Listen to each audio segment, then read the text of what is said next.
We had a conversation about doing business in Ghana and how young entrepreneurs are making it. That conversation was partly informed by the fact that though government is the largest employer, it can never do it alone. And so the private sector needs to come in forcefully as an engine of growth. As if the finance minister was waiting for us to make that point to make a case. Ken Ofori-Atta has stated the government payroll is full. Essentially, government cannot afford to hire and pay additional staff, so we all have to create jobs for ourselves and others. The entrepreneurs agree, but they say they will gladly do that if the right environment is created for their businesses to thrive. And a number of them have been writing open letters to the finance minister, begging him to create that favorable environment. This morning on the AM show, we'll get some entrepreneurs to share with us what they expect in this environment that will make their businesses thrive so they could create more jobs. Join us this morning for this very important conversation. Also, Shatta Wale has been arrested Tuesday night over reports that he was involved in a gun attack. Well, regarding the arrest, the police indicated the dancehall artist turned himself in. The police say he's to assist in investigations into his alleged involvement in the creation and circulation of information intended to cause fear and panic. We'll get to understand what all that means. But the police service is also warning citizens against publishing false information capable of disturbing the peace of the country. We have sports and entertainment, as well as a special interview with Ghana Music Awards UK Artist of the Year, Diana Hamilton. You do not want to miss this. My name is Israelai, and I'll be doing this with Enimwa Enimado, the Adorable. Stay tuned in. Good morning and welcome to the AM News here on the AM Show. Now, very first story. Musician Shatta Wale has been arrested by officials of the Ghana Police Service. The service confirmed his arrest through a Facebook post on Tuesday, October 19. According to the report, the singer turned himself in after the police declared him wanted. He has been arrested to assist the police in investigations for his alleged involvement in the creation and circulation of information intended to cause fear and panic. The service further added, this comes after the singer, born Charles Ni Amamenta Jr., embarked on what has now been confirmed as a prank. Kojo Owusu Kranting and Eric Venator, according to police reports, circulated false information with regards to Shatta Wale's safety with the intention to cause fear and panic. They were also apprehended. Preliminary investigations by the police revealed the widely reported gunshot attack on Shatta Wale on Monday, October 18, 2021 was a hoax. According to the Shatta movement boss, he undertook this initiative due to a prophecy by one Bishop Stephen Akwesi who predicted his death. Meanwhile, the police service has advised citizens against publishing false information capable of disturbing the peace of the country. Okay, so let's move on from Shatta Wale. And it has emerged the mother of four who allegedly butchered her 2-year-old son without any provocation committed the act moments after returning from church.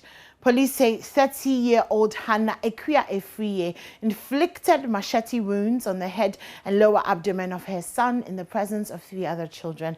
But her neighbors at Ejakumboho say the suspects did not show any sign of abnormality until after the act. Hannah is currently on admission at the Ankerful Psychiatric Hospital after the Kodi Magistrate Court granted a police request to seek psychiatric examination for the suspect, whom police say acted strangely after her arrest.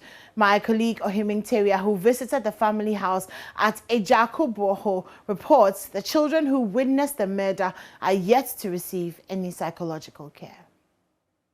Behind me is the house where a 30-year-old mother of 4, Hannah Ekwia Efriye, is alleged to have butchered her 2-year-old son to death. According to the Kodie police, the incident happened in the presence of the 3 other children of the suspect, a situation which has left the children traumatized. Acting District Police Commander for Kodie, DSP Jeremiah Alali, has been explaining to Joy News how the suspect ended up killing the 2-year-old son. It was Sunday when the husband of the woman came to the station at Kodie a report that he was called, that the wife, a 30-year-old woman by name Hannah Akuafriye, / their 2-year-old son, Maxwell Apiabuga, head with a cutlass for no reason. So he rushed this boy to Tafo Government Hospital and was pronounced dead on arrival. So I dispatched my men to the place. They went, and lo and behold, it did happen. So they arrested the woman after examining the body and then placed in a morgue over there for autopsy. Actually, they are traumatized. When we visited the scene, we saw how they were, at that point, they were afraid of their mother, their old mother, because it was a sad moment. They will not get closer to her. According to DSP Alali, police have not been convinced about the conduct of the suspect and has prayed the Kodia Magistrate Court to grant an order for further psychiatric examination for the suspect. They brought the woman, but upon interrogation, we realized that she wasn't normal. Well, we are not experts, but we went to the scene. We visited the scene of crime. That is in their house at Boahon Sasa Road there. When we got there, she became of herself. That young woman have 4 children, including the one she killed. She started lamenting. The police have arrested me. So what are these children going to do? Then she became of herself. But since we are not experts in that area, we sent her back to custody. The following day, that was yesterday, Monday, we put her before Kodia Magistrate Court of murder, But we seen the way she was behaving. We applied for an order from the magistrate for her to be examined or assessed and give us a report, and we know what to do next. The Kodia Magistrate Court has, however, granted this particular order, and as we speak, the suspect and her family, led by the husband, have already left this house here to Ankafo Psychiatric Hospital to begin with a psychiatric examination. I came to meet some family members who are taking care of the children left behind here, but they say they cannot speak to the media because they have not been authorized to do so. From Ejako Boahon, for Joy News, Oimi Interior reporting. Now, some motorists are complaining about the recent increase in fuel prices. Though it remains the same at some stations, others have increased. My colleague Judith Awachitando visited some fuel stations here in Accra, and she sends in this report. Over the years, fuel prices in Ghana have been on a constant rise, affecting most motorists. But the recent hints given by some oil marketing companies of yet another fuel price increment has not gone down too well with some drivers. In fact, the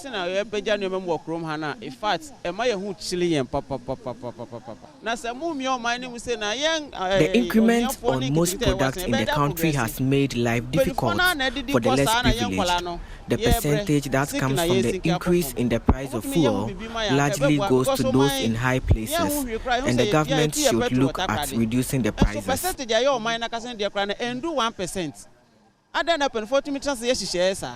I'm here at the Total Filling Station at Avena, and the fuel price increment has already taken effect. A litre of fuel, which was previously sold at 6 cedis 52 pesos, is now being sold at 6 cedis 80 pesos. Motorists are in fact frustrated. First, we used to buy 30 cedi for the whole day, but now it's like you have to buy 60 cedi, and it's not helping. The way that we get, not the talk of we buying fuel 60 cedis. That's for my bag. I don't know for those who are using the big bags. They have to buy more. And the income is not that much here. We will say, even if you buy 60 cedis, we'll get more. You have to pay bills, you have to buy food and things. So the increase of the fuel, it's not helping. It's too much. And now, not everyone can really afford it on this price, honestly speaking. Well, the situation here at the Shell filling station is quite different, as fuel prices have still not increased. Although officials refuse to speak on record, they tell me that they are uncertain whether these fuel prices will go up or not. Well, I'm here at the Goil filling station in Nima, and the prices have also not gone up. But motorists are pleading that the station keeps the prices at a standstill, as an increment would gravely affect them. I'm not feeling happy. Why? Yeah, because you see, the moment the price will go up, everything will go up.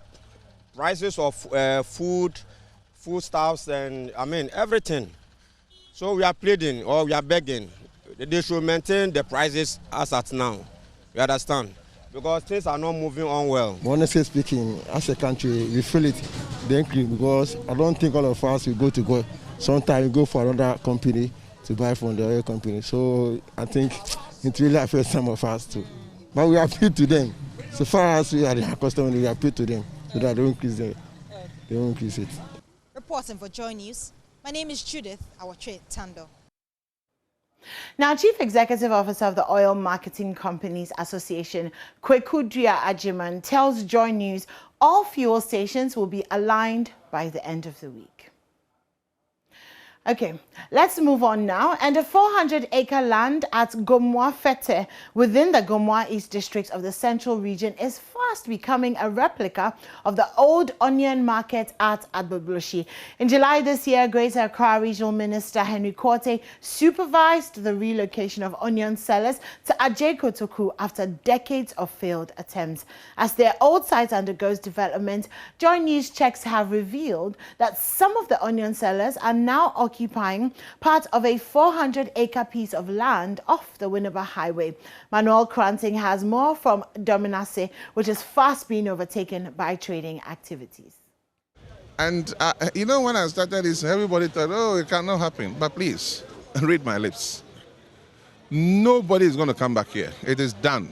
Nobody. Greater Accra Regional Minister Henry Korte, as he led the relocation of the Agbogboshi onion sellers after years of failed attempts to move them to Ajay Kotoku.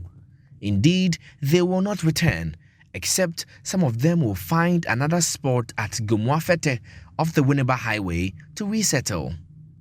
Dominase, as a new market space is called, sits on an undeveloped 400-acre landmass.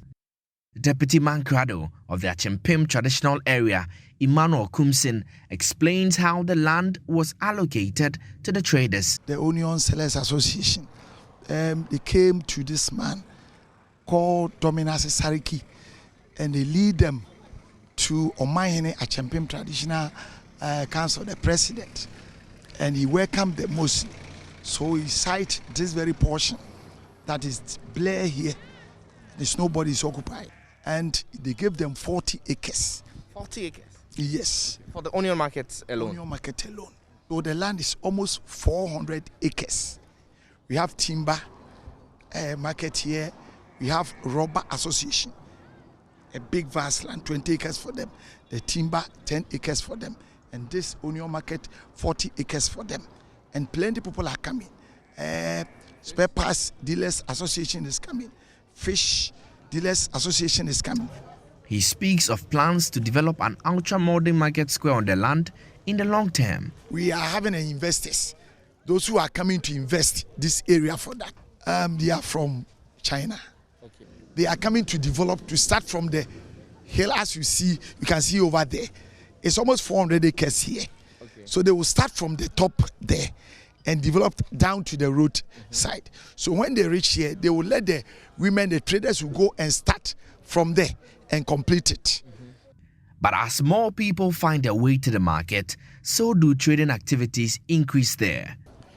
Market is booming. It's booming? It's booming. You have already market, you understand? I see. So wherever you go, market keep moving.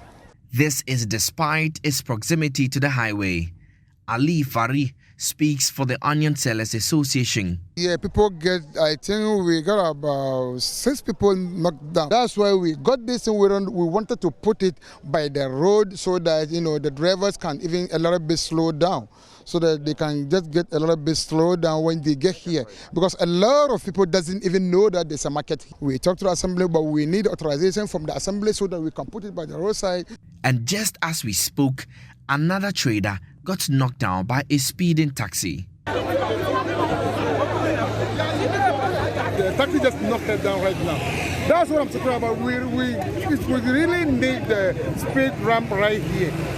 Apart from the risk of traders being knocked down by speeding vehicles, development at the market is running ahead of planning, risking the creation of another Agbogbloshie market. Manuel Cranting, Joy News, Dominasi in the Central Region. Well, that's it for the AM News this morning, but the AM show continues and we'll be getting into the newspapers right after this.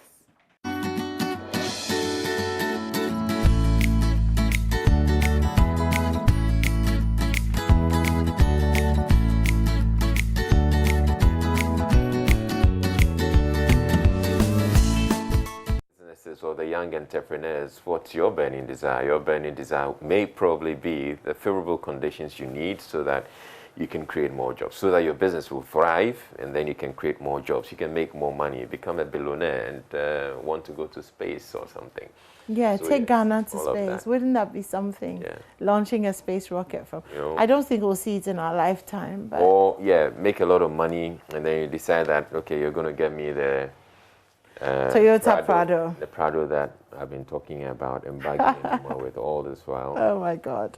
Apparently it's just 400,000 cedis. 400,000 cedis or dollars? Cedis. Oh, okay. That was not too bad then. That's chicken change. You see? So you can do it. Yeah. Okay, what I can do this morning is the Ghanaian Times. That I can promise you. Anything else, I'm not too sure of. Okay, so on the front page of the Ghanaian Times is a story that is very interesting over the last 2 days has played out. So there's two things. Shatta, funny face, land in hot water. Let's break it down. Yeah. So let's take Shatta Wale first. So a few months ago, there was a prophecy by a bishop who said that on October 18th, he saw that armed robbers or gunmen had attacked a very prominent superstar in Ghana. And he mentioned Shatta Wale's name, which is Charles. It was like Charles, Niyama, something, all of that. So this prophecy was put out there that on the 18th of October, 2021, people are going to attack Shatta Wale, shoot him and all of that. So Shatta Wale may have heard and decided that chances of that prophecy coming to pass by itself were not very high. So he will make the prophecy happen. So, yes. So there were social media posts about him that came out, and we're not too sure, I don't want to mention names, but from his team about the fact that they can't find him, he's disappeared, There was fear and panic everywhere. It was trending on social media. We can't find Shatta Wale. They say he's in critical condition. They say he's in the hospital. They say he's been shot. The police send out teams to look for him because he's a public figure, and all of that. And social media is just buzzing with what has happened to Shatta Wale. Then it turns out nothing has happened to Shatta Wale. He decided basically that he was going to fulfill the prophecy and make fun of all of us, and laugh about it and just be amused by the fact that he basically held the country to ransom. So he shows up and he's been arrested by the police. Well, not arrested, he turned himself in because he heard, can you imagine that he was wanted by the police? Yeah, but before then he had put out a series of posts where he was talking about why he had to do that and trying to justify all of that. Well, he's been arrested or he's in custody. He's in custody. And I mean, Samini, some of the artists also tweeted. Samini tweeted about it and said that it's funny. He's fooled the whole nation, and it's almost like, okay, you have an album coming out or something, so you kind of want attention. So yeah, that's Shatta Wale for you. I want to see. I'm quite hesitant to say this, but I actually want to see some sort of penalty for this, mainly because of pulling police resources to look for you, and there's nothing actually wrong with you. It's like the boy who cried wolf. Yeah. You know what I mean? And the police is saying that yes, what they're actually working on investigating is allegations to putting out information that will cause fear and alarm. So yeah. That's what we're So anyway, so that's Shatta Wale. And then, of course, Funny Face. We talked about it yesterday briefly. You know, he did a video where he was saying he was going to shoot his baby mama and kill himself and all of that. We know that he's also been taken into custody and is going to be He'll be examined. That's a word, yeah. Psychiatrically examined so that they can kind of decide exactly what it is that's wrong with him and all of that. So yeah, happy Wednesday. This is Ghana for you. Okay, let me continue with, you look like you want to get into daily graphic. No. Okay, let me continue. So President cut short for work to begin on 12.1 kilometer Hem Mine in Sutem Road project. Okay, soldiers demand 50,000 Ghana cedi each to overthrow the government.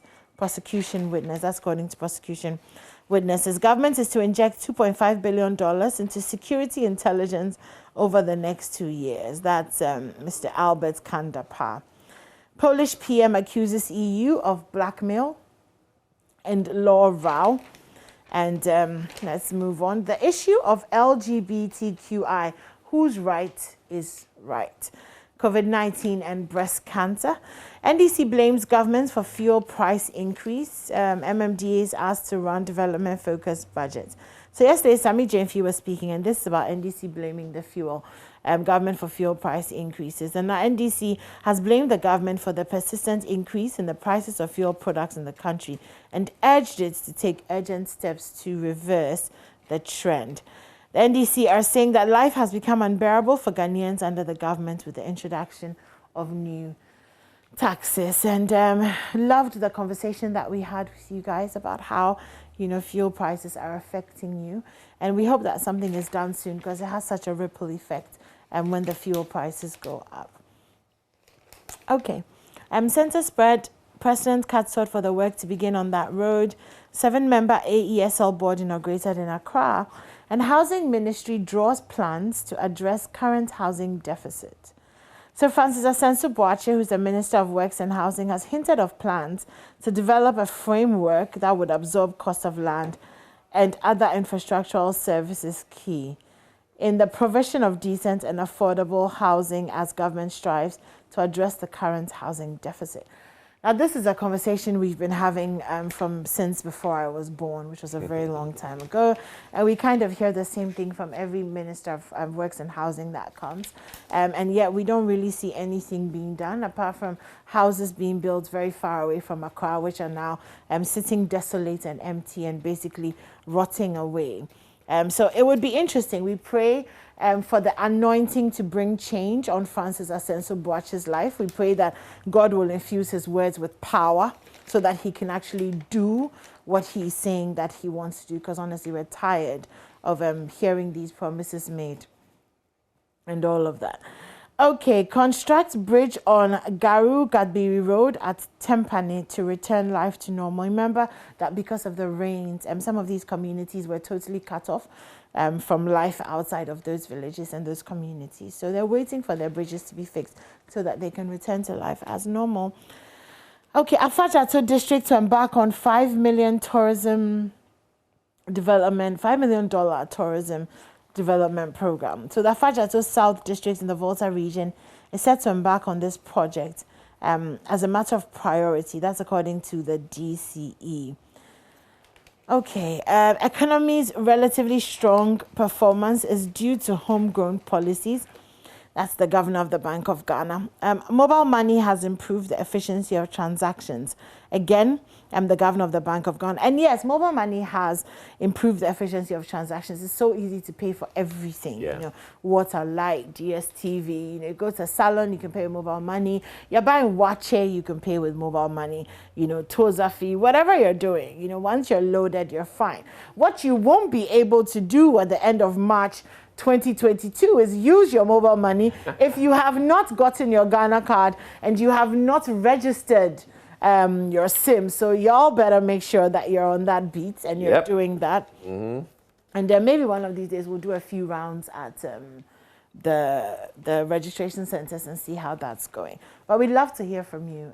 Let me know how it's going for you trying to get your Ghana card and also the registration process, because we haven't had much feedback on the actual registration process that the telcos are having to do. Yeah. So that's something we haven't really touched on. We probably should be doing that.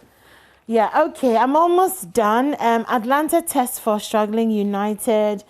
Black Queens clash with Super Eagles today. Black Stars tipped to qualify for the World Cup.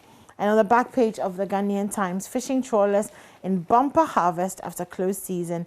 And Ghana Health Service to distribute 1 million long-lasting insecticide-treated nets to 487,000 households in the Volta region as part of efforts to combat malaria. That's it for the Ghanaian Times. All right, so we go to the Daily Graphic, and no Ghana card, no salary. Accountant General reverses directive.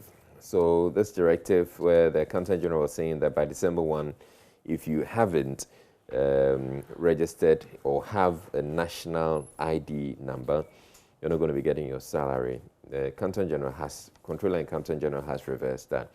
So this was the outcome of the meeting held yesterday between the government, represented by the Ministry of Employment and Labour Relations, the Ministry of Finance, and the CAGD on the one hand, and the leadership of organized labour representing public sector workers on the GACD payroll. So what is it that they've done? They've decided that the Controller and Accountant General's Department should port the names of public sector workers in their existing databases onto the NIA platform, and thereafter inform the various institutions of any unregistered staff who may exist. The two parties, according to the communique, also asked that affected institutions should encourage staff to register with the NIA as quickly as possible if they have not already done so. Okay, so hopefully that should bring some calm to the public sector workers who were agitating. They were really outraged that they had been asked to, they were going to forfeit their salaries because of that. Okay, so for now, I guess your December salaries will be coming. Your December salary is not at risk anymore if you don't have an NIA ID number. Okay, so moving on. Create secondary cities for effective planning. That's a consultant saying. The planning consultants has advocated the development of secondary cities in Ghana to decongest Accra rather than relocating the capital. And also on the front page, YouthConnekt Summit opens in Accra today. So more than 17,000 youth across the continent will focus attention on Ghana to interact with policy makers in search of economic development opportunities. The 2021 YouthConnekt Africa Summit aims to raise the consciousness of the continent's youths towards an Africa Beyond Aid agenda and position young people to take advantage of the opportunities presented by the African Continental Free Trade Area. So, yeah, that event. So key speakers at this year's summit include President Nana Addo Dankwa Akufo-Addo, the President of Rwanda, Paul Kagame, the UNDP Assistant Administrator and Director, Regional Bureau of Africa, Ms. Ahuna Eziakonwa, as well as leading business executives on the continent. But I'm learning Rwandan president may not make it. May not make it. That's what I mean. Yeah. I was looking forward to it. Yes, so was I. Meeting, yeah. Okay, so in politics, impact of flagship projects evident. That's President Akufo-Addo saying that. And Apasera Daniba sued over 1.7 million cedi campaign cash.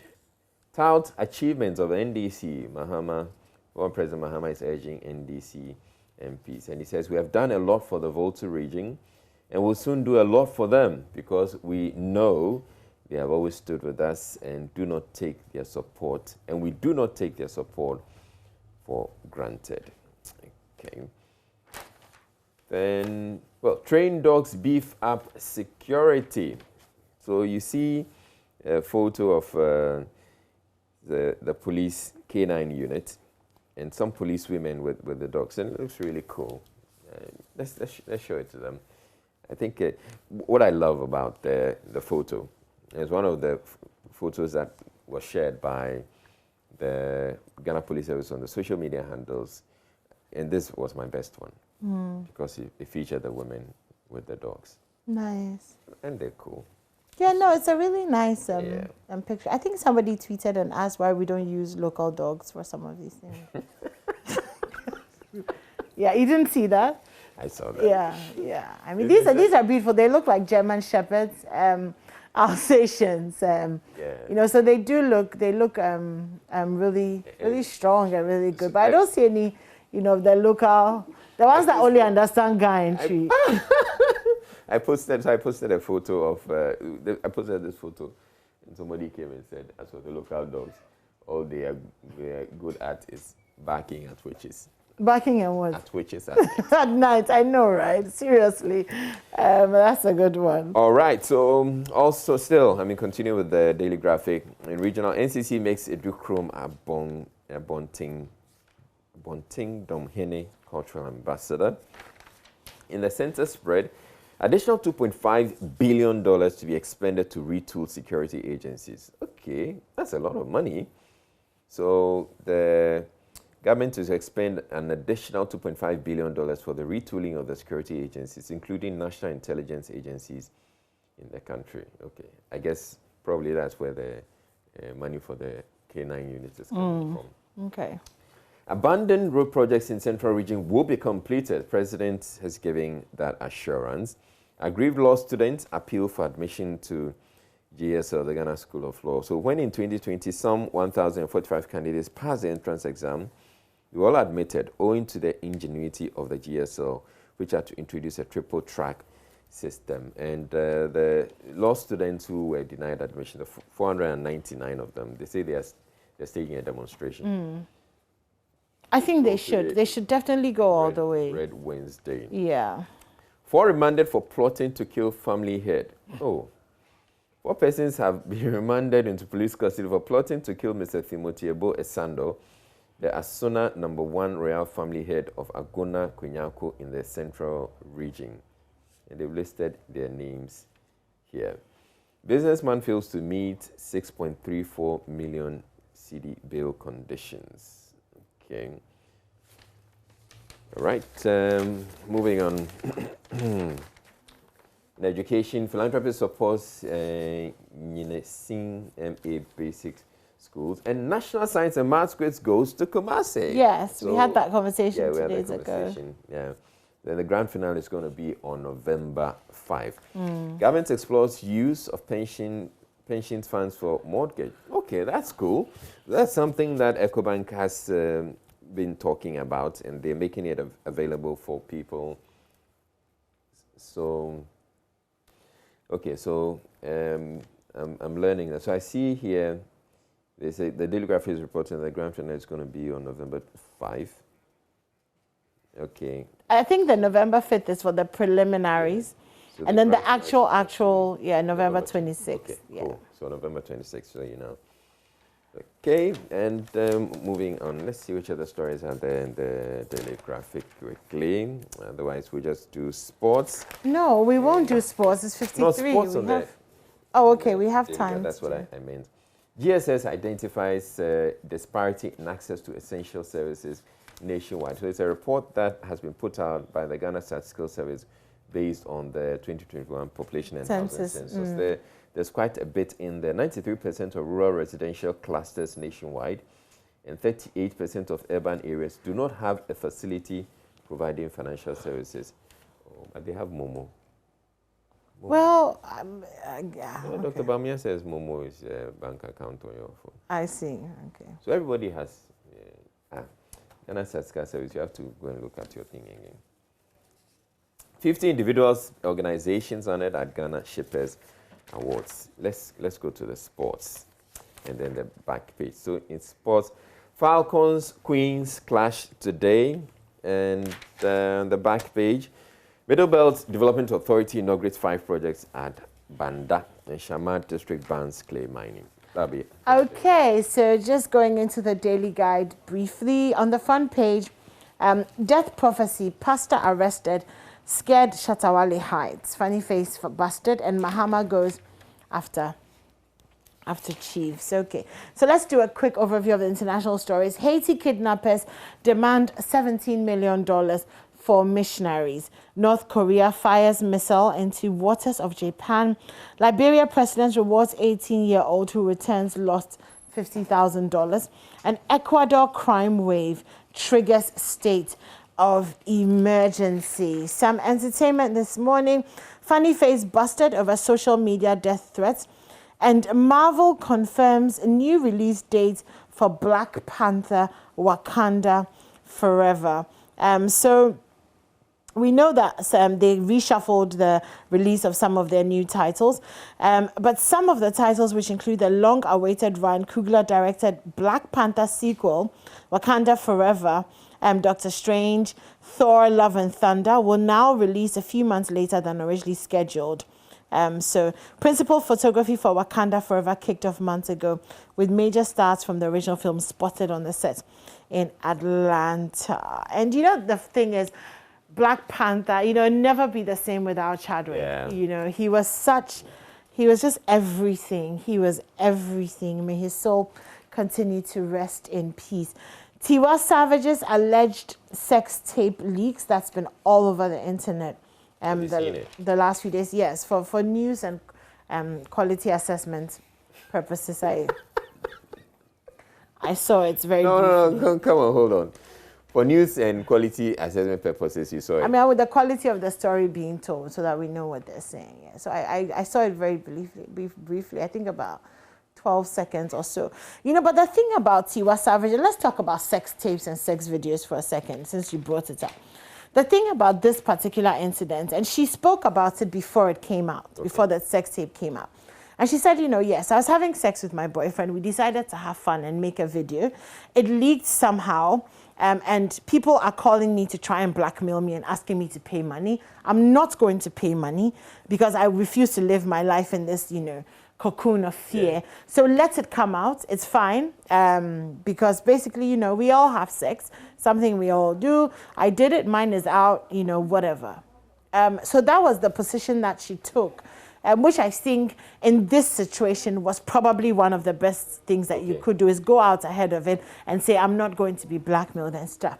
However, it does bring to mind, and we ask ourselves this question every time something like this happens, that why are we so committed to making sex tapes when we've seen the effects of it over and over and over and over and over again? If you want to see yourself having sex, just put a mirror whilst you're doing it, and then you can watch yourself doing it with no, you know, eternal consequences. This has eternal consequences. It's never going to get off the internet.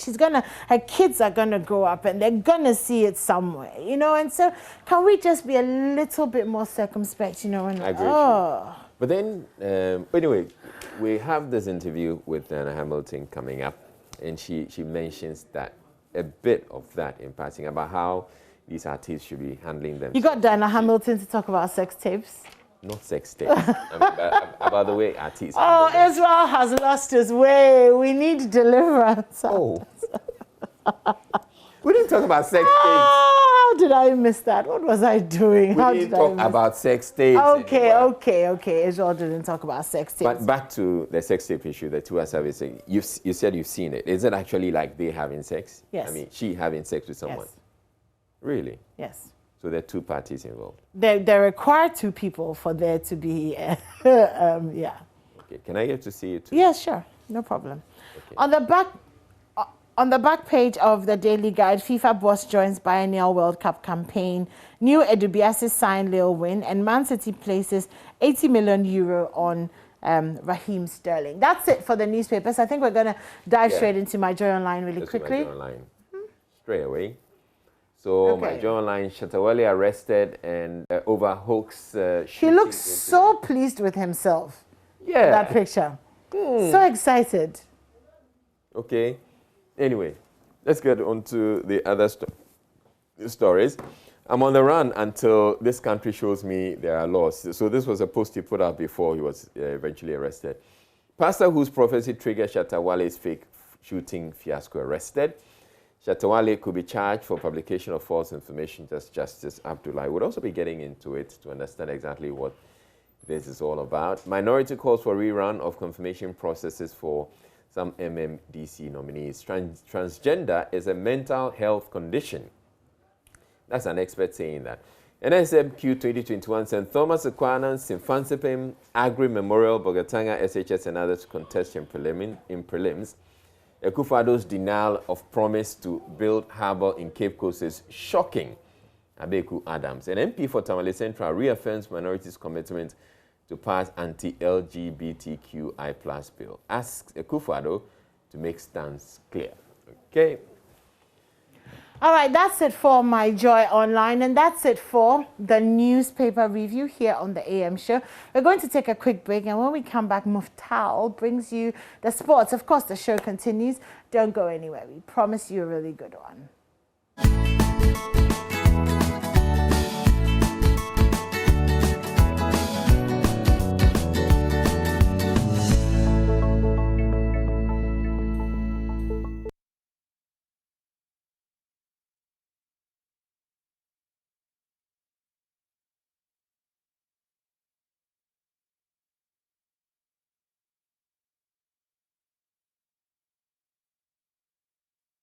Welcome back and thank you for staying with us. Now, as Ghana's economy re-emerges from the scourge of the coronavirus, businesses are repositioning and re-strategizing their supply methods to meet the demand of a more health-conscious clientele. For our show on AM Business, we feature one such business avenue called Native Bar, where a hybrid of service to foster healthy business links among entrepreneurs. Charles Aite has more for us in this report. Business is open at Native Bar, a Pan-African restaurant in the heart of Accra. Finally, we got to meet. Idubia Yusi is co-founder of this restaurant. For her, the coronavirus pandemic has been a cash cow. Okay, before COVID, sales were okay. After COVID, you know, there were so many hiccups with the COVID, and so we had to, bring about some very innovative packages because now the focus was really on deliveries. Okay. So we looked at some of the gaps. The president said something about nutrition, and it falls into our brand. So what we did was that we packaged a lot of exciting things. People didn't want to go to the market. Native Bar would do family cuisine so that we deliver to you. We had discounts for corporates. We had such exciting packages, leveraging on the nutritious meals that people have to eat so that they boost their immune system. So what happened was for us, post-COVID, like before COVID, we had about 20% delivery services. Okay. After COVID, we had about 80%. Whoa, so there was a positive for us with the COVID because we actually looked at all the needs that it brought about and we leveraged on it and put together packages. That's so good. Yeah, you look at a disadvantage and turn it into an advantage. Perfect. Data from the Statistical Service show that during the lockdown, about 244,000 firms adjusting their business models by relying more on digital solutions such as mobile money and internet for sales. Let me show you around Native Bar. It's not just a restaurant. Okay. When you come here, there's so much activity. Like if you want to read, we have this. So you have a miniature library as well? Yeah. So you can pick up any book, read it. So long as when you're going, you leave it. But what informed this decision? Yeah, because we wanted to create something that a serene environment, people can come and relax here, away from all the stress, So you pick up a book. Any type. Family, you have stories, you have entrepreneurship, and all that. Then we have games. If you're a family, you come here, you have the Ludo, the Owari, and all these things. So you can just hang out here the whole day. Away from home. Oh, absolutely. Absolutely. But I know one thing that caught my attention has been the arts. It's the arts. This was so deliberate because we wanted at the same time to also showcase Ghanaian artwork. Okay. And these were made by Ghanaians? These are made by Ghanaians. Excellent artwork. And we wanted to use our walls to showcase Ghanaian artwork. So every now and then you come to Native Bar, there's a new artist we are featuring, you know, so this artist... Oh, so you do change the... Oh yeah, we do. It's deliberate, you know, and it's for sale, okay? Yeah, so sometimes, you know, when you're eating your very healthy meals, you know, it's going down, digesting very well because the ambiance is very lovely, catches your attention, you want to buy. We have, you know, Caucasians come in here, you know, tourists, and they want to buy it. They bought, you know, quite a number. Okay. Now, what are your interpretations of these? Actually, I have an artist background. I did O-level arts. Oh, you know, so I have an artist background. And one of the things that really struck me about his artwork is that he's depicting African women in a very beautiful way. I see that. Most of the time, what sometimes I don't really like is the fact that, you know, you have all these carvings and the women don't look too beautiful. But this is so beautiful. I mean, it's like different ways in which African women, you know, beautiful African women, and that's... So that's a woman with a... This is a woman with an afro hair. Yes, typical of the African woman. Yeah, absolutely. And I also see the elephant. Yeah. You know, this is also somewhat political in its stand. Don't go there. But also artistic in its nature. Yeah. You can see the might. I think I interpret this in so many ways, as in, you know, the might of an elephant, and the aspects of every aspect of the body parts of an elephant is useful. Speaking of art, we have this gentleman. Yeah, so this beautiful artwork that we were talking about, this is the person who did it. This is the artist. His name is Eric Otu. Eric, great job. Yeah, Eric. Let's sit with him and see what he has to say. All right. Eric. So you just sit next to him. All right. He's the one who's made your place so beautiful and so colorful. Eric, nice to be on the show. And so you do all these things yourself? Yeah, I do all these things. For how long have you been into the arts industry? Actually, I started for 2012 when I started, but it was a bit rough. So I was doing, but then I was doing shoemaking and barbering.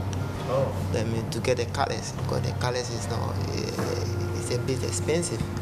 So when I realized that no, then I have to give myself to the art, because I wasn't able to focus on it, and it was not coming out, the beauty was not coming out. So I dropped the shoemaking and the barbering, and I focus on it full time. So now I'm a full-time painter. So you had no educational training in this? This is pure talent. Yeah, I have it. Actually, I'm a talented. It's a raw gift, but I passed through a system. I attended the Ghana College of Art and Design. So you're not just serving people meals, but you're also connecting creative minds like that of Eric to the potential of business. And actually, when we started, we wanted to have different groups of entrepreneurs meet here. This should be the hub where you meet and you know, talk about your innovative ideas and all that, you know. So the artist thing is just an angle of it, but most people come here and have their meetings, and throughout the whole day they eat, then they have their meetings. So how do you share the sales? Okay, so the thing is, because we want to promote them, you know, elsewhere when they do an exhibition, they really charge them, but on our walls, we just take a small percentage. I'll tell you after the show. It isn't all about the profits. Our pack is eco-friendly. Edubia also demonstrated the eco-friendly materials, Ghana made by the way, she has employed for packaging. But this is eco-friendly, so we can even put soups in here, nothing happens. So it's specially made like that. So that's our uniqueness. So these things are made in Ghana? Yeah, now we used to buy them in Dubai. Okay. But now there are suppliers, you know, who make them. So then, you know, a sandwich pack, and then if we serve you with smoothies or anything, we put it in this. So we have a green philosophy. And then we have solar panels here. So yeah, so it's hybrid, ECG and this thing. So we are really environmentally friendly and want to push that. I come here not just because of the food that I have to eat, but if I am in town and I'm looking to meet up with any guests, this is my go-to place. Networking is made easy here because it's right in the center of town. It's easily accessible to quite a number of places, and so it's quite easy to find as well. And the ambience in terms of getting to know people, getting to meet people, this is a hub that actually promotes entrepreneurial networking. This is also the hub for you to find, I would say, you know, the right customer for your product or your service. Someone eating here could be the CEO of another entrepreneurial business. Someone here could also be the friend to a friend whom you've been trying to network with. So this really is the opportunity for all entrepreneurs to actually come and have a hub.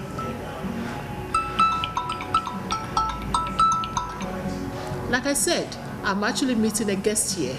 Over 131,000 businesses, mostly SMEs, expressed uncertainty in the business environment. In fact, the average decrease in sales, according to the World Bank findings, was estimated at 115.2 million Ghana cedis, with firms in the hospitality sector largely affected. To bounce back, it would be a cause for entrepreneurs to explore niche markets and products. So I'm very passionate about businesses that are run well. Because most of the time, the perception about Africans is that you start something, it's nice. Exactly. You know, after some time, you know, the thing becomes so mediocre. We have to be consistent, okay? So that is some of the things that, for me, I would advise a lot of entrepreneurs, that you start something. You have to do it with everything. You have to ensure that it's up to perfection, because you are meeting a need for a client or a customer. So it's not a wishy-washy thing. You have to put your all in it and bring out the best, you know. So that's my advice for entrepreneurs.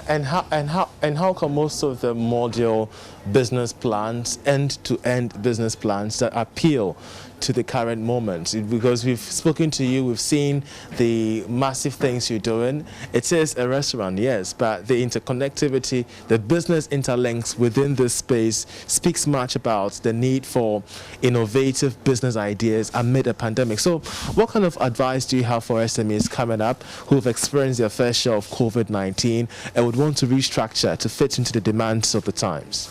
Okay, I would say that, you know, this generation, I believe that businesses, there should be some sort of renaissance in businesses. And businesses should not be, somebody is doing this, I'm doing the same thing, you know. So you just find a problem that, there's so many problems around that you want to meet a need. Because one thing about businesses is that if your passion, if your heart is not in it, when the challenges come, you just run away. So you have to find a problem that, you know, you can solve, and then find ways, different ways of, the reason why you go and look at your competitors is to find where are the gaps? What can I do differently, okay, to meet a certain need? And you put your all in it and raise the bar all the time, and excellence sells itself. To lessen the impact of COVID-19, co-founder of Native Bar wants SMEs to be buoyant, innovative, and have a hold of current market demands. This, she says, is how to stay in business amid a global health crisis. A total of 100 million Ghana cedis has been attributed to the survival and recovery of several businesses in Ghana under the Ghana Cares program. But for enterprises like that of Native Bar, being innovative and much more abreast with the demands of the time is all that SMEs need in this era of COVID-19. I'm Charles Aite for Joy Business.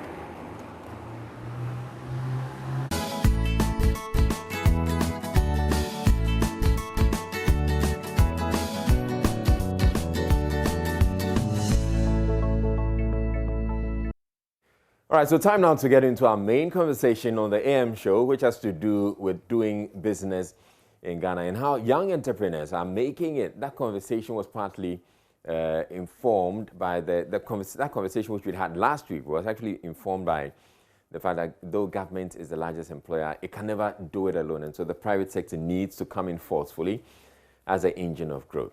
Now, Finance Minister Ken Ofori-Atta has stated that government payroll is full, essentially. Government can't afford to hire and pay additional staff. So we all have to create jobs for ourselves and others. Now, let's get to hear the finance minister, and then we'll come to the conversation. So the future for you with regards to jobs, of course, is the most important thing at this stage. We have gone through a period where most people look for jobs of government, etc. That payroll is full. I can tell you that, because we are spending some 60% of our revenue on remunerating, and that's not sustainable. The question then really is whether UPSA has trained you to be entrepreneurs. And your question will be, where will I get the financing from, etc. But you do, and you have the skill set to be able to do what you have to do. Our responsibility as government is to create the environment of macro stability, currency stability, and ensure that you have access to the relevant skills. So this budget that we are going to be doing is going to really focus on the youth and budget. And tomorrow we have a program here looking at what the youth demands and how we can structure the next 3 years of the Ghana Obatampa program to ensure that you become your own bosses and you become entrepreneurs. So it's a new world out there where you need to, it's not a factory that is employing 10,000 people, but it's individuals like you.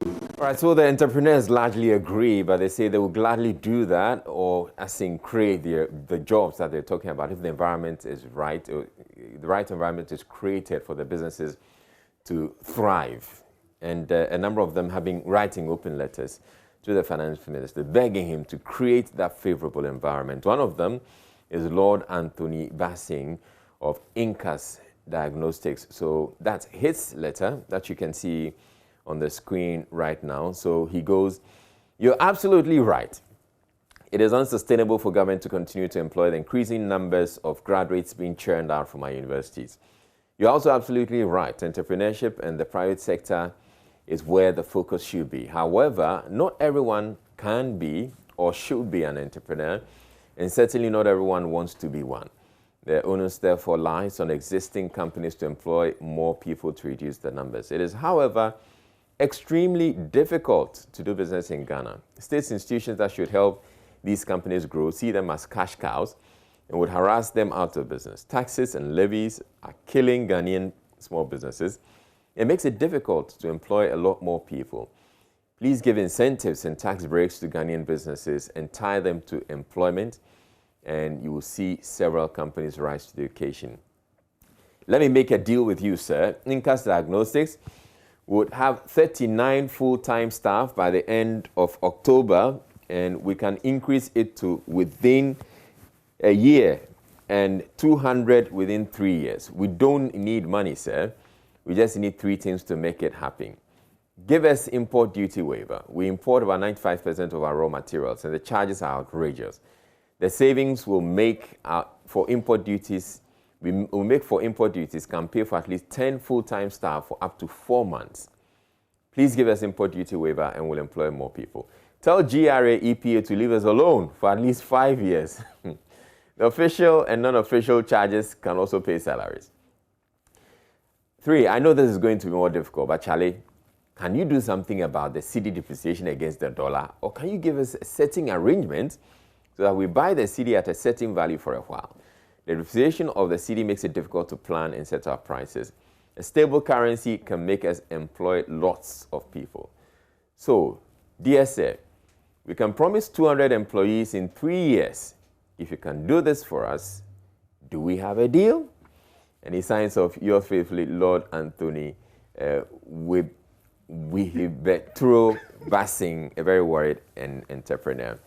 Okay, and Lord Anthony Bassing is with me here in the studio. Good morning to you. Yes, good morning. I sense so much mischief in this letter, even though you sought to make a point. Well, it's not typically mischief. I was very, so I heard about the minister's statement on TV, and I actually agree with him 100%. But then I felt that not everybody should be an entrepreneur, or not everybody can be an entrepreneur. Yes, and not everybody wants to be an entrepreneur. Yeah. I actually personally do not believe that people should go into entrepreneurship immediately after school. I think that you should work for somebody, gain the experience, and even when you want to be an entrepreneur, I think that you should go through one of the numerous hubs that we have, incubation hubs and everything, because they give you certain training so that the probability of you failing as a business is reduced, because most startups would fail.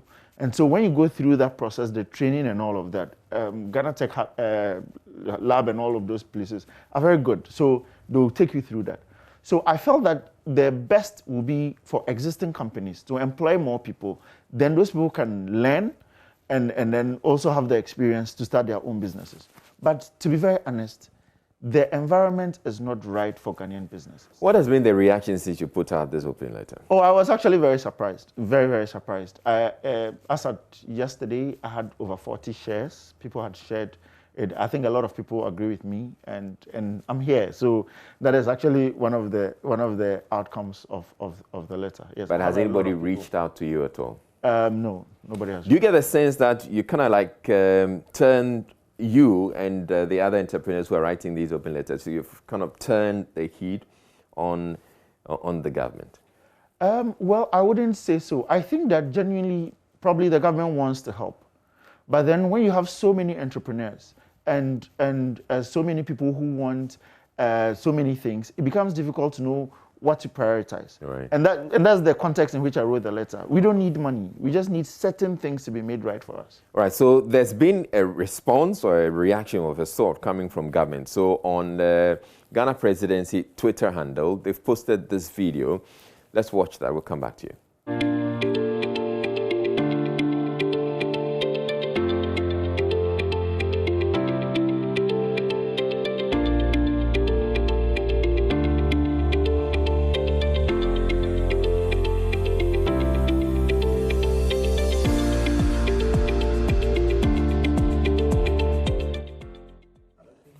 All right, so essentially they're pushing the Ghana Cares of Atampa project and saying that, yes, we want you to be your own bosses. So they've kind of flipped it back to the people and saying, yes, whatever the finance minister said is something that we actually support. And you agree, and virtually everybody else agrees that whatever government's paying using 60% of its revenue to pay people, the public sector employees, is unsustainable. Also joining us for the conversation is Professor John Gachi. He's a lecturer at the University of Cape Coast School of Business. And we also have Ernest Gavo. He's also an entrepreneur. I would want to start with you, Professor John Gachi. This conversation, how helpful is it that we're actually discussing this right now, about how to support the businesses? Well, I think it is very relevant because we've got into a time that we all do agree that we need to support individuals to bring out their ideas, to create new businesses, to do things that will expand businesses. But it seems the scale is not as is expected. It seems the support that is supposed to be given is not coming in the tune that is expected. So I believe this discussion is very important because it will bring on board genuine ideas, genuine difficulties, challenges, and what we should do together to ensure that we support those who need the support and we ensure survival of the businesses that are being created so that they can create the room for more employment in the private sector to augment what the public sector is doing. So that is the way I see this discussion at this crucial time. All right. So, Prof, I know you've put out an article on this, so I'll just give you about a minute to tell us what your position is on all that. Well, my position is very clear and has been articulated by the gentleman in the studio, that we cannot expect every graduate to be an entrepreneur. In fact, successful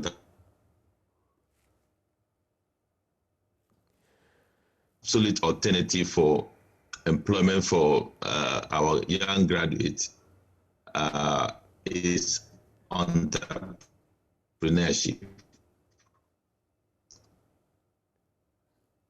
Hello, Prof. Okay, so we appears we're having that is the context within which I helpful. Then my view again is that the support system for entrepreneurship across the country is not adequate, and we should pay much more attention to look at it in a strategic context so that the dividend will be measurable for the economy. That is the context within which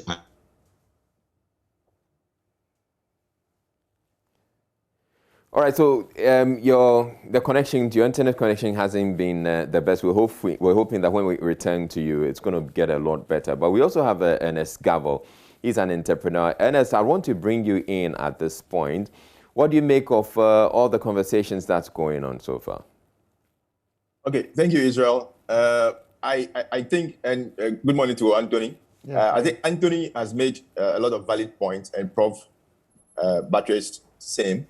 So I'm not going to say something totally different from what they've said so far. One, I think we need to appreciate the fact that not everyone can be an entrepreneur. I mean, it's a tough journey. I am. Anthony, so if we say so, you should understand. It's difficult. Now, on the issue with until now, I didn't listen to the finance minister. I saw the headlines, but I didn't listen to exactly what he said. So I was wondering if I would be able to respond to what he said. But now that I've heard the playback of what he said, I think he mentioned that they were put. All right, we will have to bring back Ernest Gavo. I was making the point, and I come to you. A number of people have also weighed in on this, and they've made their points clear. I like the way you articulate your position and the things that you expect to happen.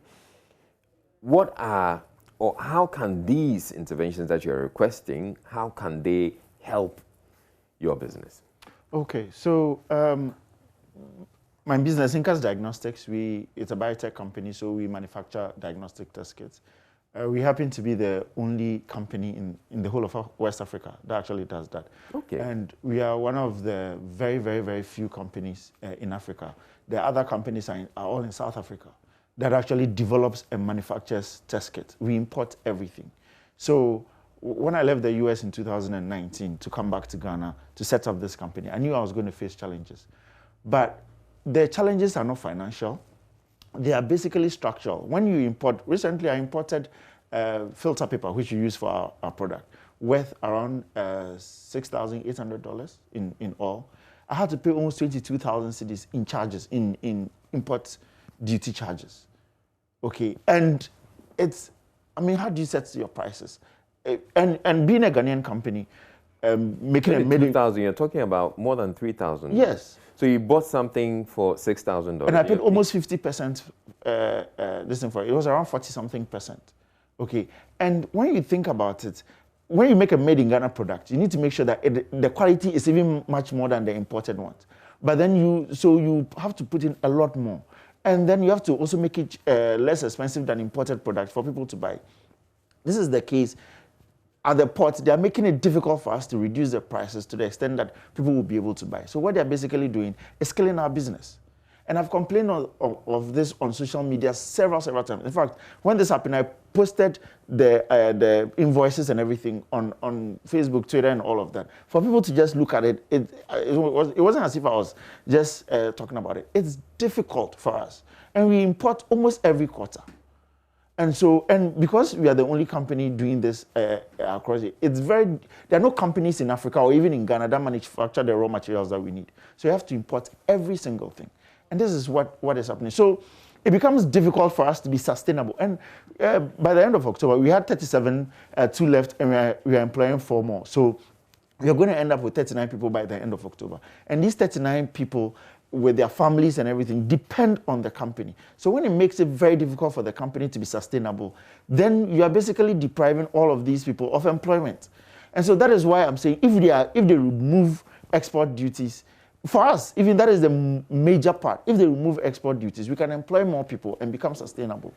Professor John Gachi, is it feasible to say we're scrapping import duties for businesses like Anthony's?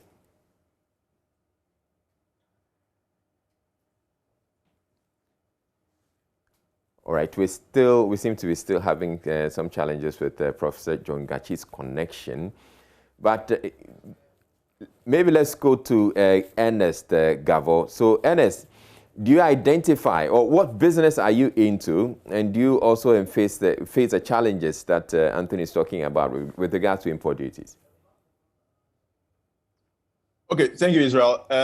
Unlike Anthony, I don't engage in direct import. All right. However, I lead a network of entrepreneurs called the Engine Business Network. So I have first-hand appreciation of the challenge that Anthony faces. I mean, it's difficult. It's difficult. And the fact that you can't even predict. So if Anthony is doing quarterly imports, he's unable to tell how much it will cost him, in terms of his business input for the next quarter. Because you get to the port and sometimes the rates are arbitrary. I mean, it depends on who is doing it, and they look into books and they tell you this is the rate for the day. And even with the currency issues. So the import bit is difficult. So I run an innovation hub as well. And Israel, it's good that the government wants to support young people to go into entrepreneurship. However, until we started, so my hub is within the Adenta municipality, Lakeside Estate. And if you know the Adenta municipality, it's a huge, very cosmopolitan community with a lot of young people, fresh graduates and all that. Now, until we started this thing here, there was really no space for a young person who wanted to do a business to walk to and get assisted and get some level of support in training and even in advice and all that business development services to be able to start a business. It wasn't there, And just recently we had, in partnership with the Ghana Tech Lab, I'm saying that because Anthony mentioned it, in partnership with Ghana Tech Lab, we had a stakeholders engagement here at the hub, where we engage the community, all those who matter, to see how do we help young people in creating their own businesses and, creating jobs for themselves and other young people. And it became obvious that issues of the availability of funding and the availability of technical support or business support services was high on the lips of all the stakeholders. And these are areas that I believe governments can come in. It's important for support to be given to, especially the hubs that are springing up. Now, they didn't used to be there. And now, luckily, some of us have started. There are a number of them across the country now. And those are the kind of spaces that young people can go to and have some support training. We have at 131 Sunflower Hub, we make available support services. We engage experienced business people. Some of them are volunteering to bring their expertise to support these young people to be able to start their own businesses and grow safe. And then on the other issue of, so I remember Anthony mentioned that it's not necessary he doesn't believe that people should go straight from school and start businesses. I support him partly, but and that's because the journey of being an entrepreneur is difficult. You need skills, you need some experience to be able to do those things, and this may not necessarily be taught, as part of your university education. All right. So they need the support, they need the space, they need the encouragement to be able to do that. Right. And lastly, Israel, before we even get new people joining the fray of entrepreneurship, there are a lot of businesses that have started, and they are struggling. Yeah. I know about 500 businesses that are part of my network that are doing wonderful stuff across the nation, but they are not growing. In Ghana, people remain startups for years. People remain small businesses for years with a lot of potential, but unable to expand. That is where the government needs to look at, well, how do we support these existing businesses to grow and support All right. and employ more people, and then we encourage more younger ones to come into the field. Because if they are successful, their stories will encourage somebody else to become an entrepreneur. Inspire others. Yeah. All right, Professor John Gachi, I was trying to ask, bring you into the conversation at some point, but I didn't quite get you. So Anthony makes the point that import duties it's just one of the things that if government would scrap for them or for businesses like his, would help them greatly. Is it something that's feasible?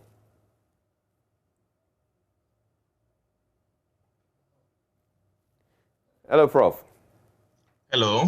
Yes, so I'm asking if it's feasible for government to scrap import duties for businesses such as Anthony's so that it can help them thrive. I think across board that is very difficult.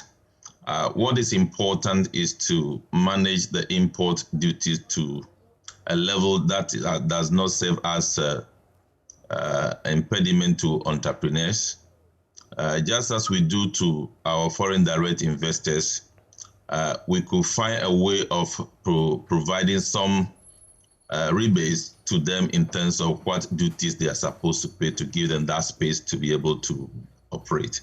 And beyond that, government can also identify key entrepreneurs in certain sectors that government feel that is going to be growth pole in terms of expansion, in terms of employing young people, in terms of transferring some skills and advisory services to young people, and try to provide a certain dispensation to these businesses, benchmark it to in terms of what knowledge they're able to transfer to young people, the kind of employment that they are able to give to young people. That could be done. And these are things that I believe when we listen broadly to those who are young entrepreneurs, what they are going through, and those who have been in the business for some time, we will be able to come out with such a policy that would target these people to give them some kind of respite in terms of the area they are having challenges, not only in the area of import duties or taxes, but some government services that will have to be provided to entrepreneurs to make their business work. Some are facing challenges in terms of energy and many other things. So if we have broader engagement, all these things will come out, and that will shape policy towards revamping real entrepreneurship that will be impactful for the country. Now, one of the other things that government has actually talked about this Obatampa Ghana Cares program as one of the initiatives to encourage entrepreneurship. Have you followed that, and how helpful is that going to be?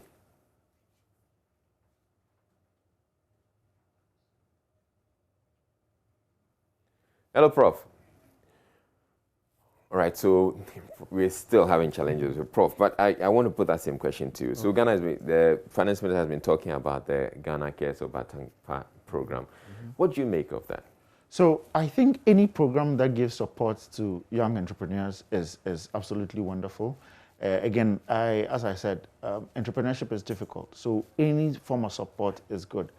However, when you look at some of the support that government gives through NEIPA and Obatampa and all of that, the funding component they make it an average such that everybody basically benefits. So it's difficult for companies like ours, which require huge sums of capital. Because you're a biotech company, you employ a lot of people, and then all of that. It's extremely difficult. If you give me 10,000 Ghana cedis or even 100,000 Ghana cedis, it will not last me for even a month. Okay, so really? Yes, because again, you have your salary, your payroll being around 54,000 cedis every single month. Okay, and then you have to buy raw materials and all of those things. So it is going to be very difficult if you give me 10,000 or even 100,000 to be able to use it for the period you want me to use it for. So I think that if it's a good program, it's going to help a lot of entrepreneurs. But for some of us, I believe that if there's a little bit of targeted help, okay, not everybody needs money. Okay, I've always stated that our revenues can actually take care of us. Okay, we'll be able, because once we make test kits, hospitals need our test kits. So hospital will buy our test kits. They've been doing that for a while. So our revenues will be enough for us. But once you make these incentives available for us, we might actually employ more people, and then we can even do training so that, because since we are the only company doing this across the West region, Africa. yes, we can actually train more people so that they can go out and also start to set up their own companies. So the Obatampa program is wonderful, but I think that they should look at it based on the kind of entrepreneurs and try to offer not only funds but support us in the duty waiver or incentives to some of the entrepreneurs that may need that and not necessarily money. Professor Jongachi, so again, the question about the initiatives that government has rolled out or is rolling out, what do you make of them? Are they not also helpful? Things in piecemeal manner, and I believe they are not also coordinated. With the expectation we are talking about from our young entrepreneurs and the opportunities that are in it that we want to unearth, I think more coordination and doing the things in a broader manner and do it big. That is what we need now. And that needs very clear policies. And if you look at listening to the two gentlemen that you talked to, you will realize that centers that will engage people to nurture, shape their entrepreneurial ideas, to get advisory services are very limited across the country. You can't do broad-based entrepreneurship as a program and think that you're doing entrepreneurship in Accra, Tema, Kumasi, Takoradi, and the rest. These graduates that we're talking about, they are across the country. So these things should be accessible to them. I believe that is what we need to do as a country. I don't want to engage in the specific project, but I believe over time, as a country, we have recognized entrepreneurship. We are doing things in piecemeal. We need to give a better attention to the project of entrepreneurship. Now, government has also indicated, and it's something that Anthony here agrees. He says government payroll is full, and using 60% of the revenue to pay public sector workers is unrealistic. Do you have a position on that? Is that government ability to government need to engage people is not full. In fact, if you do needs assessment for teachers who are supposed to be employed, if you do needs assessment of lecturers who are supposed to be employed, the health sector, all the sectors across the economy, we need much more numbers to be able to deliver efficient services to the public. But the challenge is that we are not able to raise the revenues that are needed to support engaging these people. So I believe the discussion should be the inability of government to pay when they engage the people. But it is not the case that it is full. It is never full. We need more people to be engaged to work for the state. But our revenue basket is such that it's not able to deal with all these people. And that will actually focus our attention in terms of addressing revenue needs of the country in a much broader manner. The way government is looking at entrepreneurship is that government feel that because of the fiscal difficulties, entrepreneurs, when they are engaged in their self-employment, etc., that will give more revenue. But government should look at entrepreneurship as an area that government should invest by providing critical incentives, support, targeting entrepreneurs in very critical areas, those who are supposed to be in the tech area. What is supposed to be done to them? Those who are providing or manufacturing input that will be used in the hospital facilities, like the gentleman based in also in the studio. Do they need some critical support? So that targeting is what we're talking about. So I don't believe that government doesn't need more people. Government need more people, but government doesn't have the fiscal support to be able to do that. Maybe another leg of this conversation about government payroll is how government is optimizing the money it is using to pay the people and the waste that has often been talked about in the sector. That is exactly an important factor because how do we absorb people into the public sector? There are spaces that are choked in terms of the numbers because our approach to engaging people is either based on political expedient and some other factors. So we just pack people in certain sectors and some other critical sectors are in need of people to be engaged.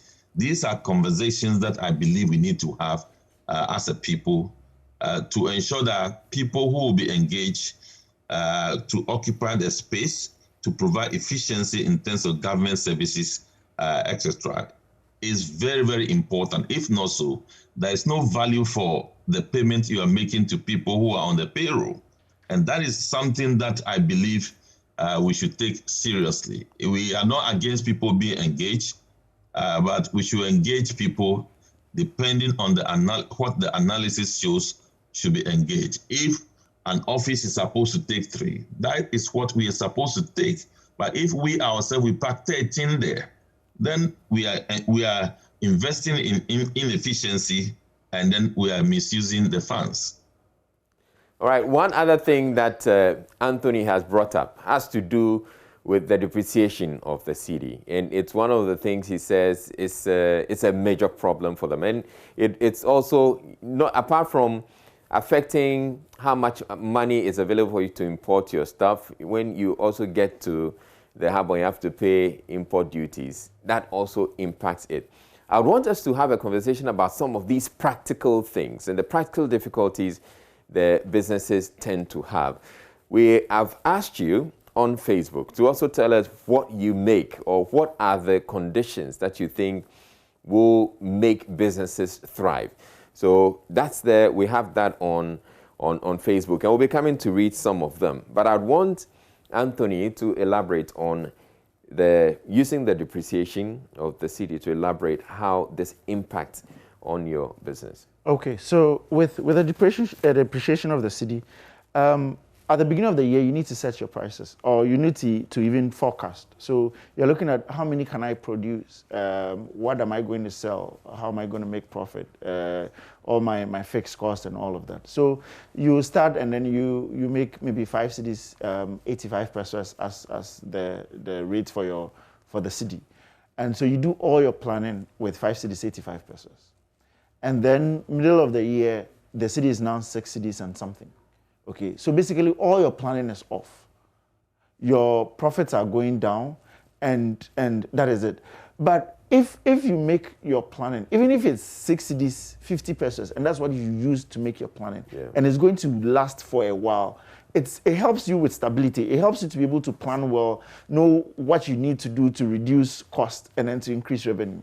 But when it fluctuates, it's very difficult for you to make plans with that. And for a business like mine, that planning is extremely important because the margins are quite small. And so if you just make any mistake and then you don't generate the revenue you're supposed to generate, you go into the negative, and that would affect you. And the negative, even with one product, the negative runs into several thousands of cedis. And so it's very difficult that not only that the cedi should be low, but stability is very important because then you can plan when there's a stable currency. But wouldn't you say that in the last year, for instance, the stability has been reasonably better than, in the past? Oh yes, that I would agree. The cedi has been quite stable, but then again, just these past few weeks, a few weeks, it's been going up and up, and it makes it extremely difficult, especially getting to the end of the month. It's even difficult to project up to next year, how much you need, what you're going to do, and all of that. So that's why we are proposing that. I don't know, and in my letter I said that I know this is going to be quite difficult. But is it possible, for instance, for us to peg the cedi for some of us entrepreneurs that import a lot of things? It's just if it's maybe 6 cedis right now, you tell us maybe we can peg it at 6 cedis, pesos or 6 cedis, 50 pesos for this period of time. And then with that in our minds, we can then plan and for that, for over the period that we are talking about. Let me ask Professor Jongachi if that's feasible. Prof, is it feasible to peg the rate or fix the rate for some of these businesses for a while? The market system is determining the depreciation. So I do not think that that is the way forward. I believe that's the reason why the finance minister indicated that it is their duty to stabilize the macro environment. That also affects the exchange rate.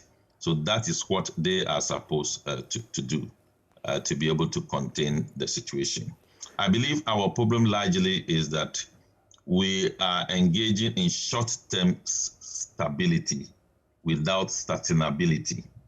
So even if the CD is 7 cedis and the exchange rate is oscillating around 7 cedis, 10 pesos, 7 cedis, 30 pesos for 2 years, that will give room for planning, price determination for businesses, and they can actually model their cost structure very well.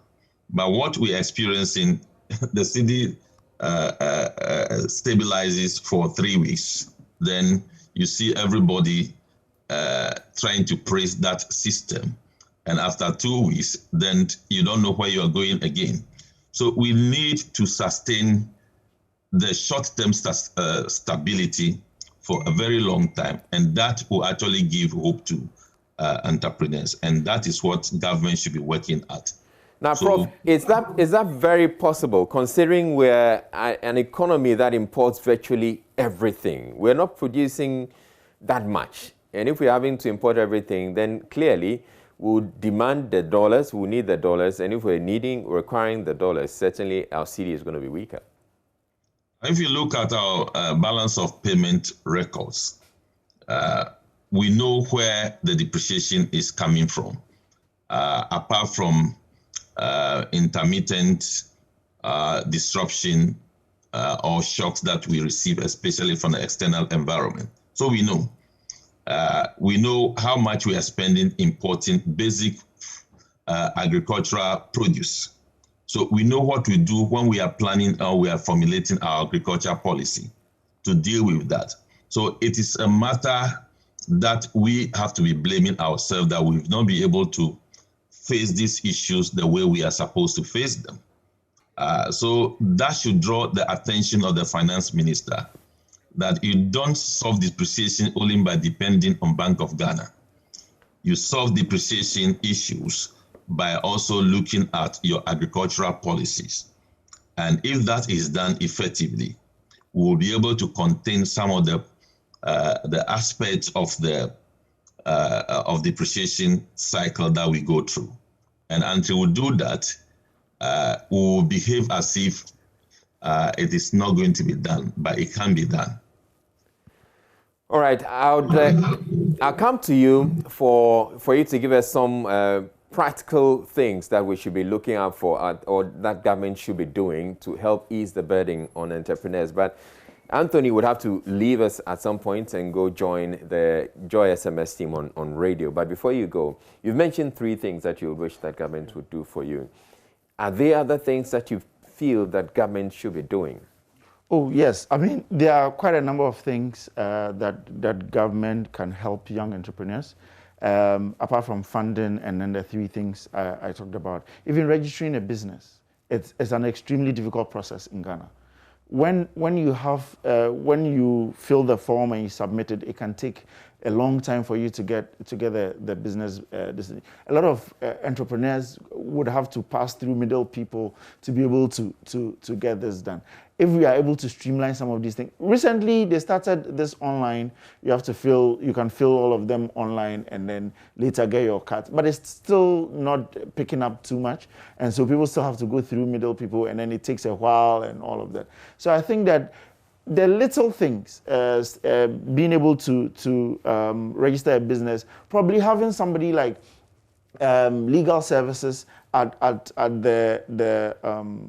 the Registrar General's department or somewhere a young entrepreneur can walk to and then probably even pay 500 cedis a month to be able to access legal services. Because day in, day out, you are meeting people, you are getting people telling you, oh, I want to partner you, I want to give you this amount of money and everything. And we are taking it, and then at the end of the day, we will end up with all these legal challenges. So these very, very little services can help. Every year, we are expected to file our returns. Okay, how many of us can be able to afford an accountant, an auditor who would do your books and all of that? So if these services are made available, we're not asking for free, are made available at a reduced cost because of the large numbers.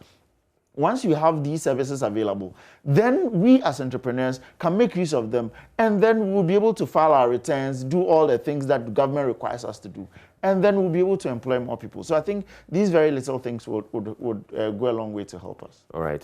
Thank you very much, Anthony, for joining us for this conversation. But let's go to Ernest Gavo to hear him as well, to find out what are the things that he would say that government should be doing to help businesses. Okay, thank you, Israel. So I'll continue from where Anthony left, because it's very, very key. It's important for government to support the entrepreneurial or hubs that are coming, or innovation hubs that are coming up, because they serve as the first point of call for a lot of young entrepreneurs. Because the journey, we have said several times, is difficult. So all these young people we are encouraging to become entrepreneurs or whatnot, they need help. They need support. They need advisory service. And it's not cheap. I mean, Anthony has mentioned already, it's difficult for a young university graduate to pay an auditor or an accountant to do their books for them, or even help them put together a business plan. So those are difficult. So that is why I believe government can come in, even before we talk about providing money for the entrepreneurs. So luckily, there are a lot of hubs like ours, that's the 131 Sunflower Hub, that are around. I see a lot of them springing up, and they also need to be supported. We are providing support services for entrepreneurs, but we ourselves need support. We are startups literally ourselves, but I believe the hubs are doing well. There's a hubs network now. Ghana Tech Lab has been partnering a lot of us to do a lot of training for the youth. And so I believe that's the first point government needs to focus. My number two will be making available some level of startup capital for young entrepreneurs. Because, we always say you don't need money to start business. We always tell young people who are starting out. But even if they need to get a laptop to start, if they cannot be given money, there should be a system where they could be given those logistics to start with. If they cannot hire a lawyer, can the government, Anthony mentioned legal aid, can legal aid be reoriented in such a way that they have, because now all they do is they are looking out for people who have mostly social needs to support them. Can they be reoriented in such a way that they can support entrepreneurs? And secondly, one of the things that I believe government should do immediately, the NBSSI, or the National Board for Small Scale Industry, has been reshaped or reorganized into the Ghana Enterprises Agency. I think that's fine and good. One thing I would want to recommend government to do is to do the same thing they do now with GRA. Israel, it used to be that when you go to register the Registrar General Department, you have to voluntarily go to GRA to go and register to pay tax. But that has changed. So now immediately you register at Registrar General Department, your information, they are interconnected. So your information goes to GRA and they'll start pursuing you. Your information goes to SNIT and they'll start pursuing you to come and register for your staff and all those. That's fine, that's good. But can we add that level where the same way government is willing and ready and putting in all the strategies literally to net anyone who attempts to start a business by putting their records, across to GRA? Can we do same so that it doesn't become like government is only interested in taking from, businesses, but government is willing to give as well? If, for instance, the same thing, Ghana Enterprise Agency has a way of connecting to the Registrar General Department. So immediately a young person, a young graduate registers at the Registrar General Department that they want to start a business, regardless of whatever the business is. They immediately have the Ghana Enterprise Agency going after them to give them support. This time, there's not the state going after them to go and take their tax. Yeah. Now the state is going after them to give them support, because we all need that. The government itself needs those people to be successful. that's why the finance minister will speak about young people going to entrepreneurs. If the Ghana Enterprise Agency did that as aggressively and as proactively as GRA is doing, I'm sure all of us to serve all of us better, to serve the state better, to serve the young people better, and will eventually reduce the number of unemployed people out there. All right, thank you very much, Ernest Gavo, with all that you're doing as well. Wish you all the best. Now, Professor John Gachi, I'd want to end with you. Let's look at some of the other things, apart from what Anthony and Ernest have talked about, that government can do to support small businesses. I will touch on two things about this question. One is that government should create the platform for more collaboration and coordination to provide baseline startup support services to entrepreneurs. I'm saying this because in the drive to support young entrepreneurs, we have not thought of bringing together, let's say, Ghana Bar Association, MBSSI, as have been reformed, Chamber of Commerce, which have been decentralized across the regions, so that they will also have startup advisory services to these people.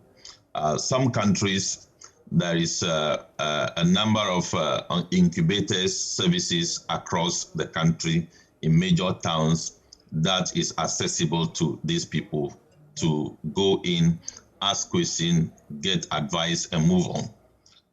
But as the case is, we don't have such a situation across board in the country. So I'm thinking it could be proper that there should be some engagement with Ghana Bar Association, for example. There are many entrepreneurs who don't know implication of registering their business as a company from a start.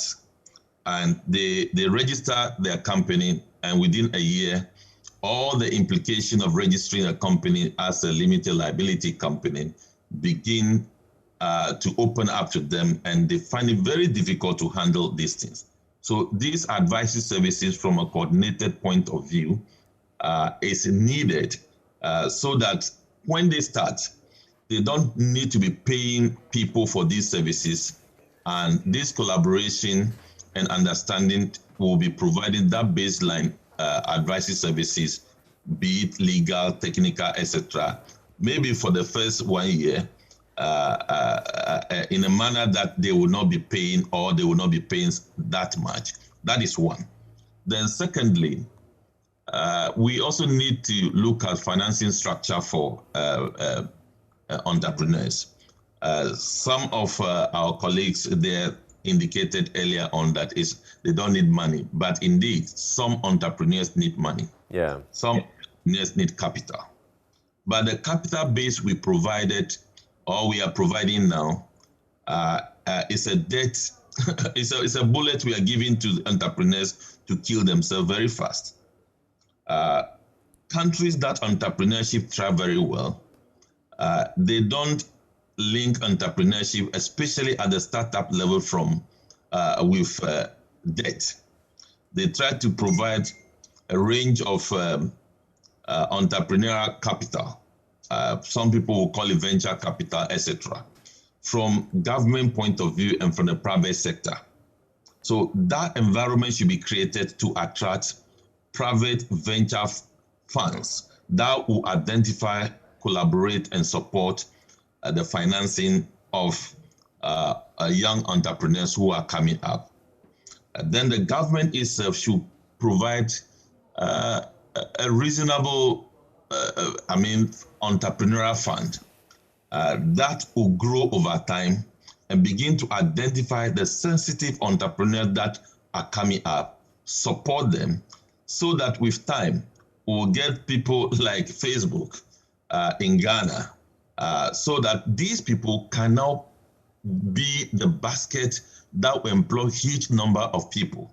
That is the way we need to be going. As it is now, you will hear from the budget that this amount of money will be available for entrepreneurs. But I believe we need to grow beyond that level. and give a dedicated fund for entrepreneurial activity, grow that fund so that the fund can do a meaningful thing.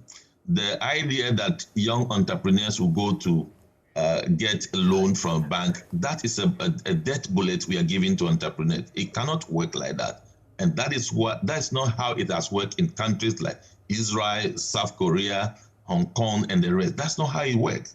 All right. So I believe these are things that we need to be looking at and structure them very well. And I'm not saying that these are going to be immediate solution to the problem, because what I'm talking about should be looked at from a strategic point of view, long-term point of view, and then we see clearly. Yeah. All right. Thank you very much, Professor John Gachi, the lecturer at the University of Cape Coast School of Business. We appreciate your time. We also appreciate your time, and Esgavo, an entrepreneur who joined us earlier in the conversation, and then Anthony Bassing of Inlac Diagnostics. When we come back, we're going to take a break right now. When we come back, we're going to look at some of the comments that you've shared with us on the post that we've put up and get to hear what you think are the favorable conditions that will help businesses thrive. And then we'll also look at the Twitter trends, because apparently the Finance Minister, Ken Ofori-Atta, is trending. We'll be back with that. Don't go away. Okay, we're back. And like Israel said, we're going to be taking a few comments. Yeah. I love it when I do that, when you're about to speak and then boom. We're about to take some of your comments. So awesome. Okay.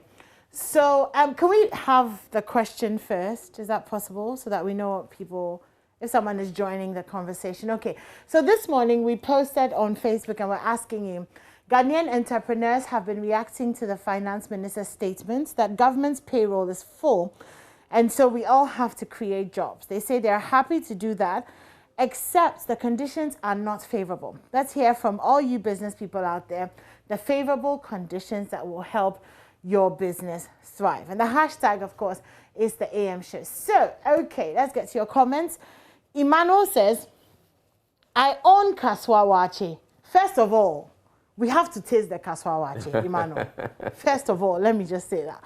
I own Kaswawachi. I wanted to join the customs or immigration services, but here in Ghana, there's a very bad rumor that you have to have at least 5,000 to 10,000 cedis before you can get passed for training. So I decided I'll use this money I have to set up food joints, which is fetching me a profit of about 6,100. That's very specific. Oh, wow. Or so every month. Now, I want to ask the leaders, GRA, entrepreneurial agencies in Ghana, that why is there not an NCCE announcement for we the youth who are supposed to enjoy the tax holidays? Tax waiver of 1% every year until you are 35 years old. Oh, wow, okay. Why didn't these leaders encourage us with this initiative so many years ago? Don't you think of these people informed, don't you think that if these people inform the youth about this, Ghana will have a lot of youth in entrepreneurial activities, and this will lower the level of unemployment in the country called Ghana? He goes on, so really, okay, don't you think these things called protocol fees, bribe, it's quite a lengthy one. So Santos. Let me move on to Sanctus. Are you trying to interrupt me, Israel? No, please. Yeah, I don't think so. Sanctus says, stop the collapse of businesses that are targeted to be owned by the opposition. Ken Ofori-Atta, period. That's a good point.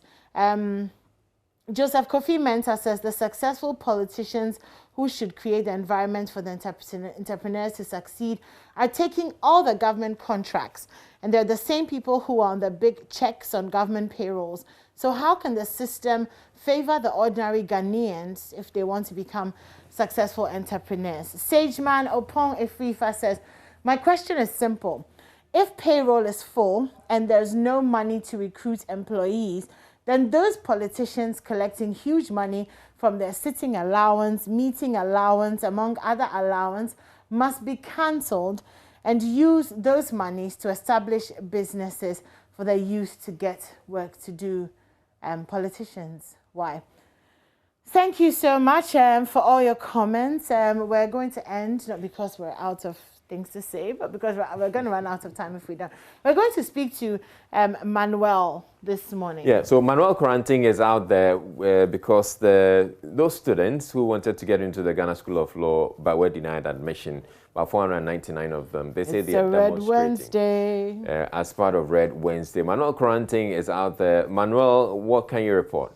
Oh yes, Israel, you're right. The Red Wednesday action really is in force, and the affected students who sat the this year's entrance exam at the Ghana School of Law are demonstrating, or at least they're expected to demonstrate this morning to power pressure on the General Legal Council and by extension the Ghana School of Law to admit the 499 extra students who they say, according to initial regulations that's governing the examination, actually did pass until the General Legal Council reviewed the regulation.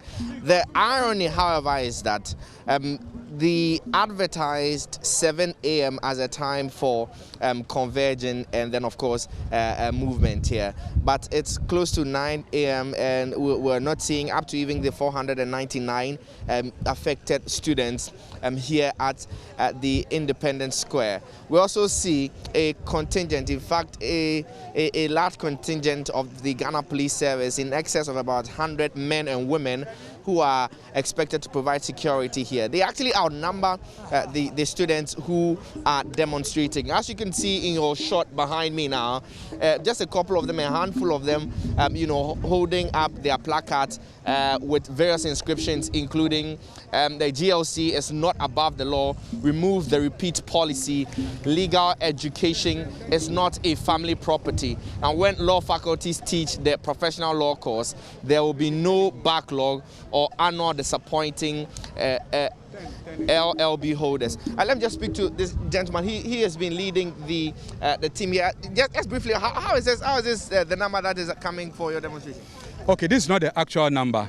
The number of those who have been freshly admitted who intend to join the demonstration, just that there is an orientation going on at the School of Law today. In fact, that's why we decided to shift the converging point from the School of Law to this place, so nobody would accuse us of having any negative intentions. So they have called that they intend to join, but just that they want to get down with those. Others too are in traffic. You know the traffic in Accra early morning, so we are still waiting for them. We'd have to hand over back to the studio. Just briefly answer the question, why you think this will change anything. 2019 it happened, it degenerated into a violent situation and so on. This time around, do you think it's going to change anything? Well, two issues. The police will cooperate this year. We are certain of that. In fact, a number of the policemen themselves, if not for their uniform, would have joined us on this demonstration. Because as a matter of impact, sometimes the police are accused of having to lock people up under remand and nothing happens to them. It is because they need lawyers at the Attorney General's department to be able to write the advice that would inform them as to what they need to do next. So you think something will change this time around? We are looking forward to the president taking an action on what we are calling for. Let me hand over back to Israel. So Israel, we're going to stay with them here on the ground as they move to present their petition to the presidency and of course to Parliament. Whatever we find, of course, we'll come back to you with some more details. All right, thank you very much, Manuel Kranting, with that update. And certainly I'll be speaking with you again on News Desk in a bit. At 10 o'clock, yeah. Yeah. Okay.